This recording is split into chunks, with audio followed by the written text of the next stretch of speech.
Halloween chain letter: don't read this, it will curse you. That's like saying, don't turn on the light or you'll darken the room. In other words, bull.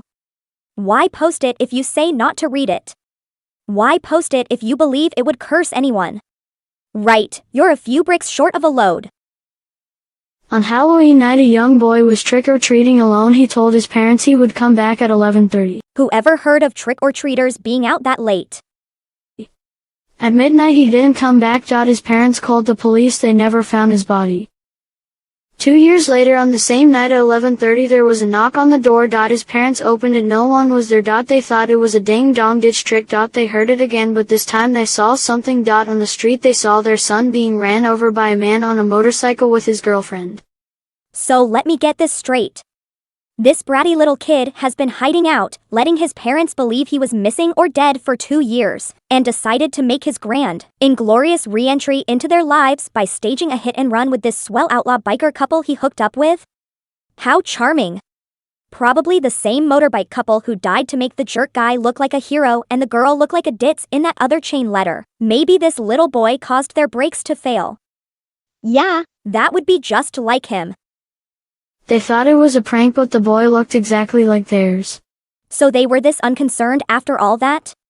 Sheesh, this boy must have been pulling such horrible stunts practically since he was born to get this kind of indifferent reaction from his own parents. They tried to call the police, but the boy stopped them and said, "Why didn't you go with me? Now you will go down with me." Okay, so this brat was mad that his parents didn't go trick-or-treating with him 2 years before? What a silly mook. After that, the boy killed his family. What a silly, murderous little mook. Somebody should have done something about this brat long ago. When the neighbors heard the screams, they ignored it. So, we have an absolutely stellar cast of characters. A bratty kid who runs off, only to come back and kill his disinterested parents, who get ignored by their equally clued-out neighbors. And let's not forget the biker couple. Right. When a little girl trick-or-treated at the house, she went inside, then the young boy killed her too, along with 20 boys and girls. The police came to that house, but they only found dead bodies, no murder weapon, nothing. Now we have 20 little kid dead bodies and 2 dead parents and a contingent of moron cops who discover this, and don't think these 22 have been murdered? Swell, sounds like an ideal town to move to. If you don't forward this to 23 other people, you will come knocking on your door. He wouldn't want to knock on mine, it would be his last stop. There's nothing he could do to me, let alone know how many people I didn't pass this sorry little story on to. Once, there was this little brat who deliberately disappeared on his parents for 2 years to run away with a couple of bikers.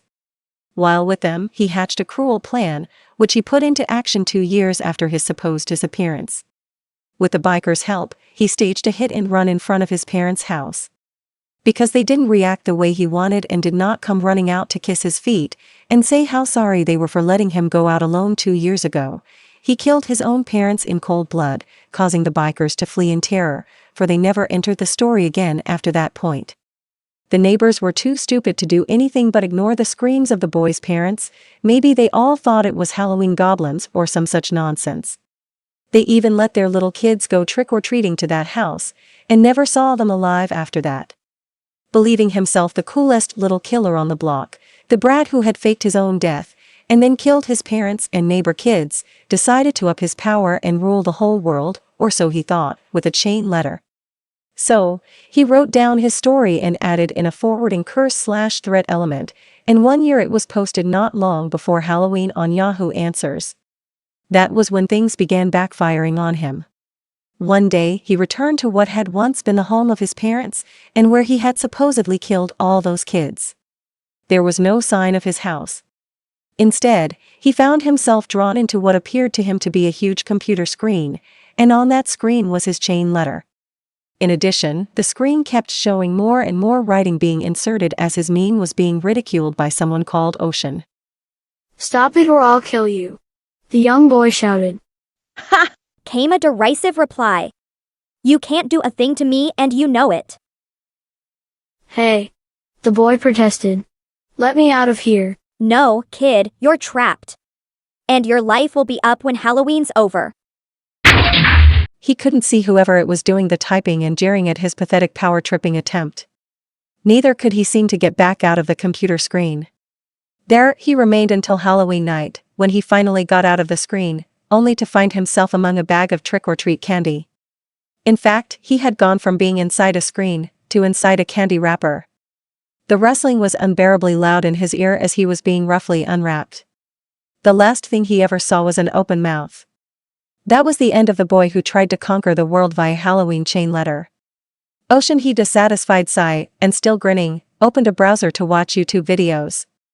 It was a favorite tradition on Halloween night, but this was the first year she got to have the additional treat of busting a chain hoax as well, and it was interesting how yummy those forward or die chain kids tasted on what was considered the scariest night of the year.